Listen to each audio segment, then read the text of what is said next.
Welcome back to Success Leaves Clues. I recently was asking ChatGPT to write me a new workout plan. And my wife was in the car and she says, "You use that a lot.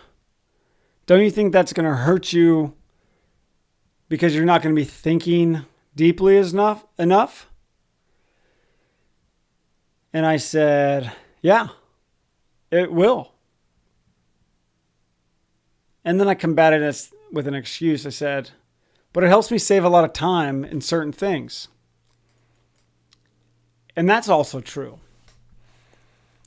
And so I'm here to tell you about not artificial intelligence, but emotional intelligence. And how we have to become aware of our emotions. And if you're thinking about a growth mindset, if you're thinking about the mental game, if you're thinking about gaining an edge, we have to become aware of our mindset for starters, aware of our surroundings.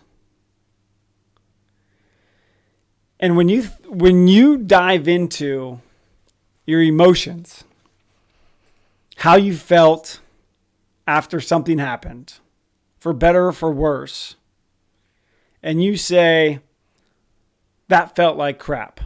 I don't like that feeling." Okay, let's rewind that. What had happened? Why did it happen? And how are we not going to let that happen next time? And as I've referenced before about the Warren Buffett, Charlie Munger book,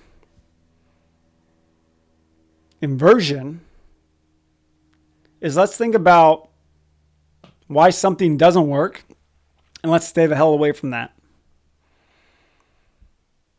But you have to have the emotional intelligence to be aware of it. And when things are going your way, we don't really think about the process of why it went well. Why did we go 3 for 3 that day? Why did we have a quality outing on the mound? Why did we make the plays on defense? Why did we have success on that test? We forget why. And so the awareness comes back to the process. And as you know, I'm all about the process. It's about growth. It's about getting better. 1% each day. 1% stack the day. Stack anything that you can think of cliche. Trust that process. We need to think about your process to why you were successful or your process to why you weren't successful. What were you thinking? What was your mindset like? Where was your confidence at? What was your self-talk like? What did you eat the day before to make your body feel better? How was your sleep the last few days? What was your hydration like? All the factors that go into it need to be evaluated. And here's the deal. Is the majority of us, we're not aware of what the heck we're doing on a day-to-day basis. Because if you could track it, you could train it. If you could measure it, you could manage it.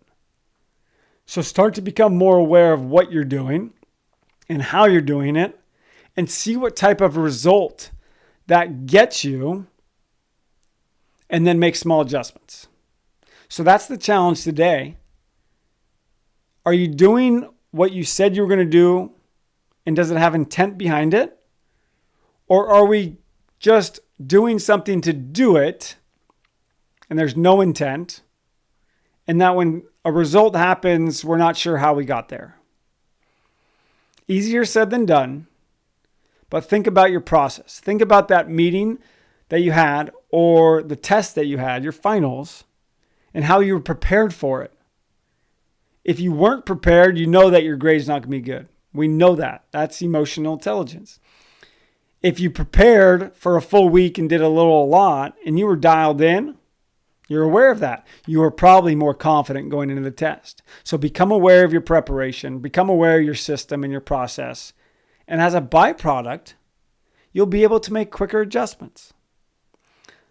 Hope you enjoyed this one today.